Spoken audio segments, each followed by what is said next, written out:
Assalamu alaikum wa rahmatullahi wa barakatuh. Donc en fait, euh, aujourd'hui, je tenais à interpeller sur la question du voile, le voile de la musulmane. Ce voile qu'on a tendance à voir dans la société de consommation comme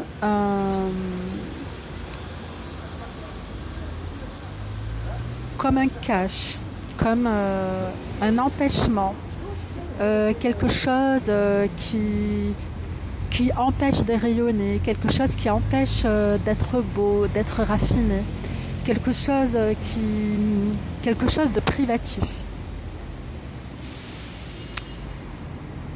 Et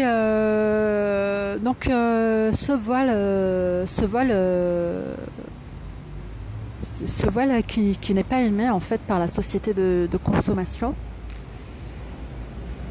Pourquoi? Parce que la société de consommation, elle nous encourage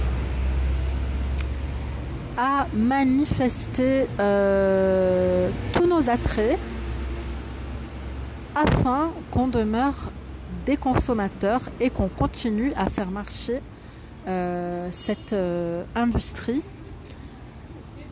en achetant toujours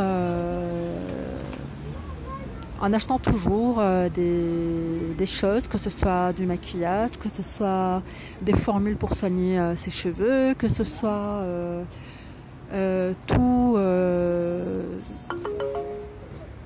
que ce soit tous les accessoires de mode, de coiffure, etc., qui nous sont proposés en longueur de temps à travers les publicités, à travers à travers la société de consommation. Et en fait, je trouve ça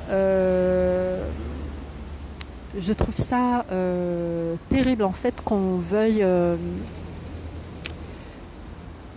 faire porter au voile des attributs d'obscurantisme ou des attributs de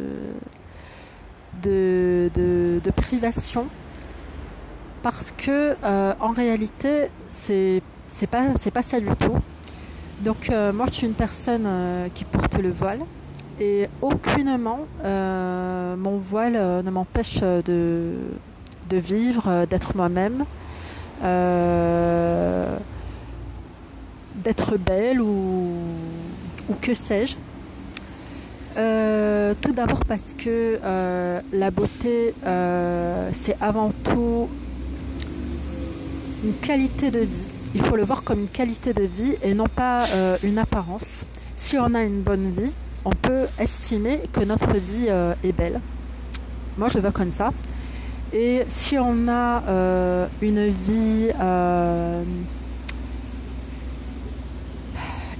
une vie basée sur la seule apparence et sur la seule exigence ou la seule fantaisie d'être beau ou belle entre guillemets d'un point de vue extérieur ou d'un point de vue appréciatif de la part d'autrui, je vois pas en quoi on est gagnant et en quoi on gagne en bonheur ou en qualité de vie et en qualité de vie. Et donc, en tant que femme qui portant le voile, on se heurte. On se heurte à quoi? On se heurte à des idées reçues. Entre femmes, on manifeste la joie ou l'enthousiasme de se voir si jolie sans le voile. Oh, tu es si jolie sans ton voile. Et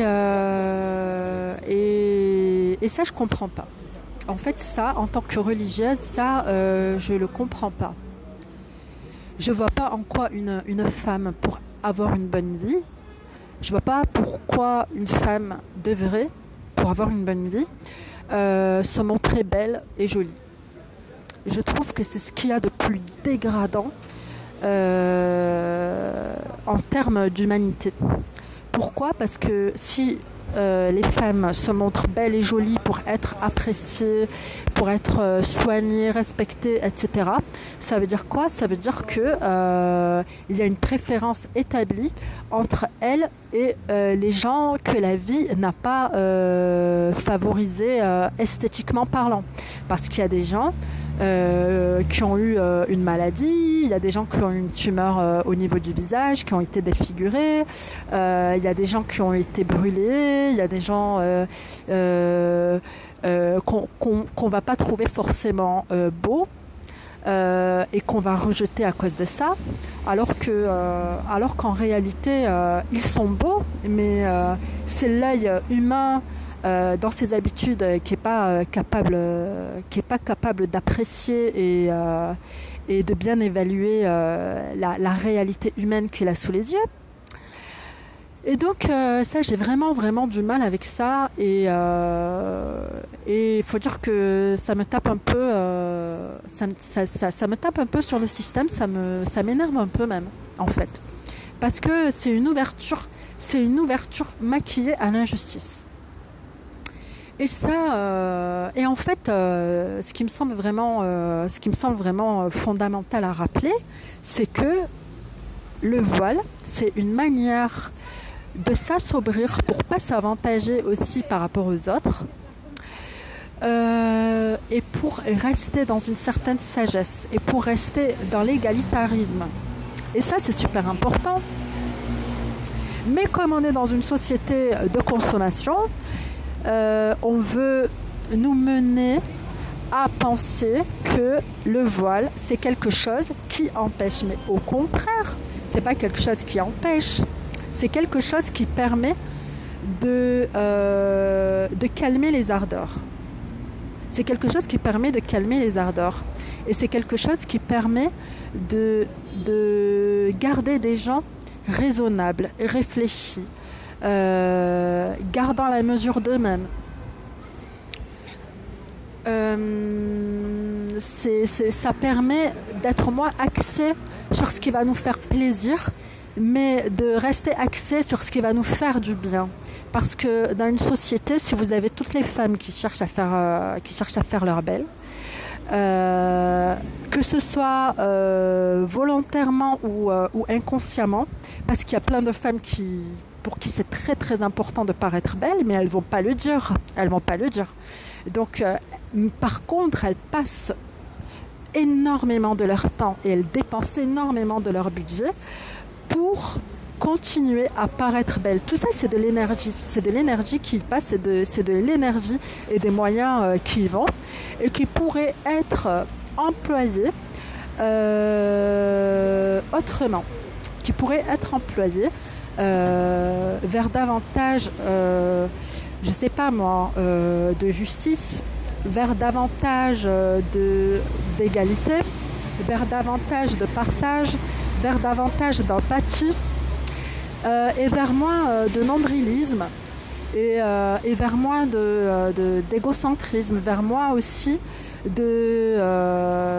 d'angoisse au final, parce que c'est très angoissant de devoir toujours faire sa belle, c'est très angoissant de devoir toujours être belle, c'est très angoissant de devoir toujours se valoriser matériellement parlant, alors que la vie de par sa nature nous fait péricliter, elle nous diminue, la vie nous diminue.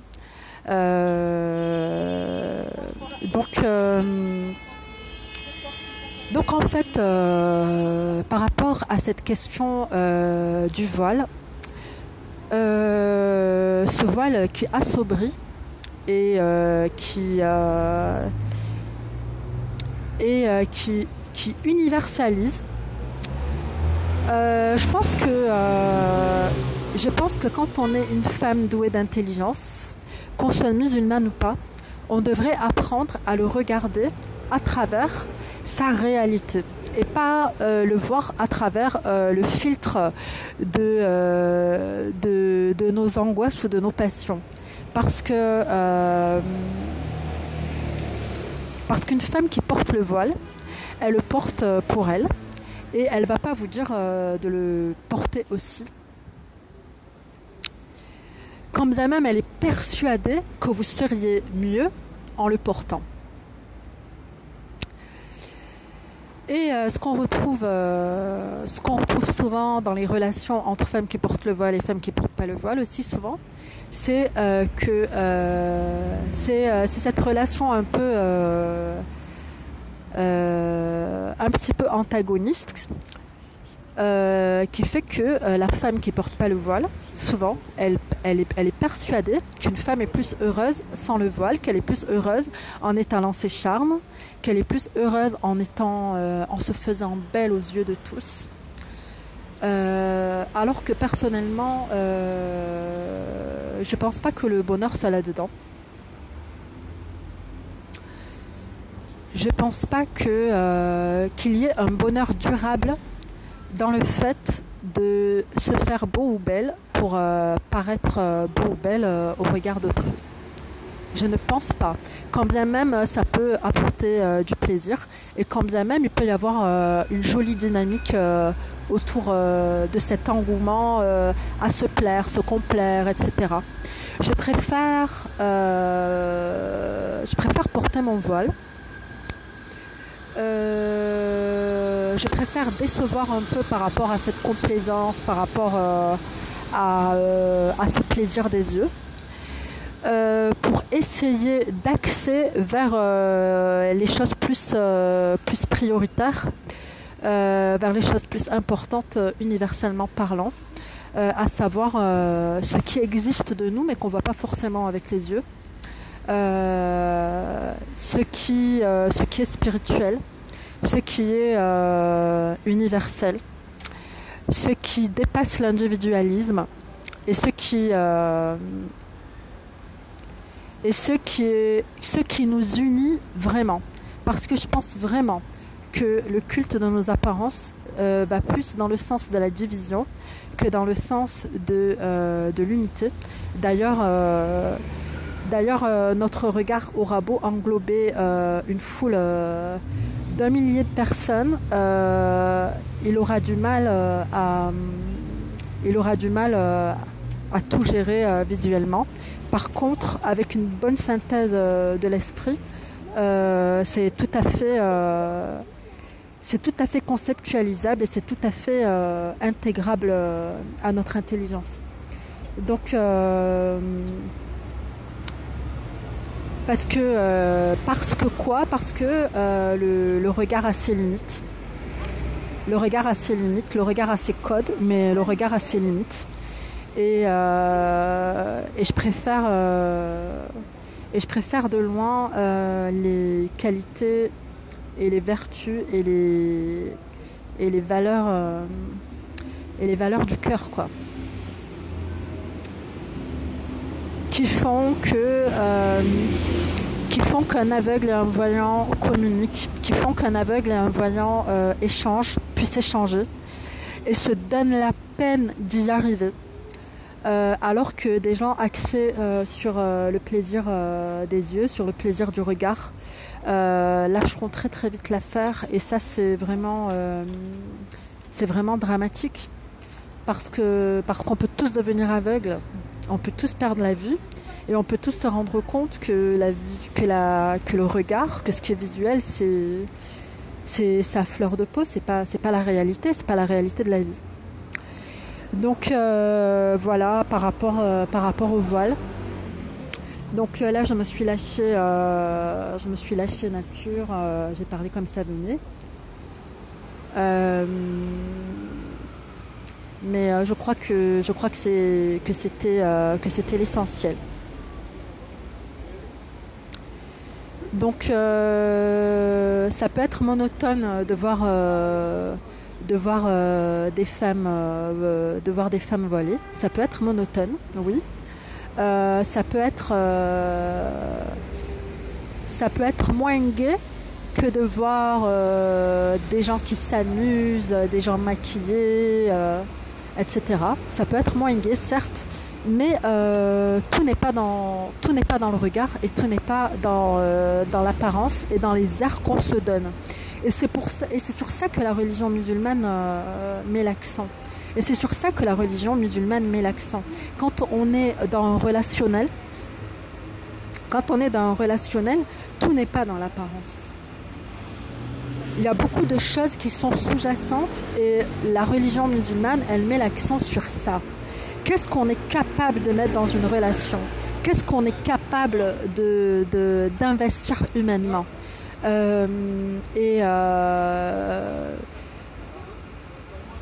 Qu'est-ce qu'on est capable d'investir humainement? Tandis qu'il y a des gens qui sont à fond dans la trahison des yeux et qui